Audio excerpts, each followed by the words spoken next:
प्रतिभा धनगेकर यांच्यावरती एक अटकेची तलवार, टांगती तलवार त्याच्यामुळे निर्माण झाली त्यांच्या पत्नीच्या, आणि ती तयार करण्यात आली. सगळं वातावरण तयार करण्यात आलं की धनगेकरांनी पक्ष सोडावा. आणि शेवटी एक गुंतवणूक केलेली आहे एका मराठी माणसानं. आणि आश्चर्य असं आहे की त्यांच्याबरोबरचे दोन जे इतर पार्टनर आहेत ते भारतीय जनता पक्षाचे माजी नगरसेवक आहेत. ते भारतीय जनता पक्षाचे, अशी माझी माहिती आहे, हे दोन माजी नगरसेवक आहेत.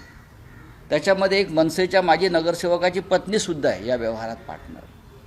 पण ते इतकी मोठी गुंतवणूक केल्यावर सुद्धा अशा प्रकारे त्यांची कोंडी करण्यात आली, त्यांच्यावर खटले दाखल करण्यात आले. त्यांच्या पत्नीला अटक होईल अशी त्यांना भीती वाटली आणि त्या भीतीपोटी